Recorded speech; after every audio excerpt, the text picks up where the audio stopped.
అంతే కదా. కానీ ఇక్కడ అసలు విషయమేంటంటే, ఈ బోధన ప్రకారం నీతి అనేది మనం సాధించుకునేది కాదు. అది మనకు బహుమతిగా ఇవ్వబడే ఒక స్టేటస్, ఒక హోదా. ఈ ఐడియాకి బేస్ రోమాపత్రికలోని ఒకే ఒక్క వచనం. ఇది వింటే నిజంగా ఆశ్చర్యంగా ఉంటుంది.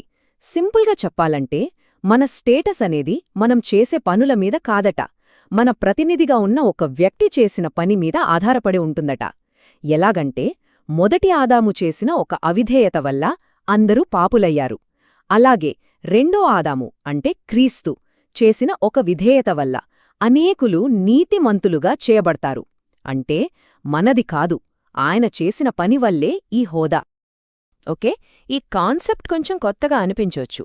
దీన్ని ఇంకా బాగా అర్థం చేసుకోవడానికి గలతీ పత్రికలో ఒక అద్భుతమైన కథ ఉంది. ఇదొక ఉపమానంలాంటిది. ఇద్దరు తల్లులు, వాళ్ల ద్వారా రెండు రకాలైన నిబంధనలు. ఈ కథ వింటే మనకి ఈ తేడా చాలా క్లియర్గా అర్థమవుతుంది. ఈ కథలో ఇద్దరు మెయిన్ క్యారెక్టర్స్ ఉన్నారు. ఒకరు హ్యాగరు, ఇంకొకరు శారా. హ్యాగర్ ఎవర్ని సూచిస్తుందంటే అబ్రహాం యొక్క సొంత ప్రయత్నాన్ని. ఇక శారా అయితే దేవుని వాగ్దానానికి గుర్తు. వీళ్లకి పుట్టిన ఇద్దరు కొడుకులు ఇష్మాయేలు మరియు ఇస్సాకు. దేవునితో మనం పెట్టుకునే రెండు రకాల సంబంధాలకు సింబల్స్ అన్నమాట. ఇప్పుడు చూడండి,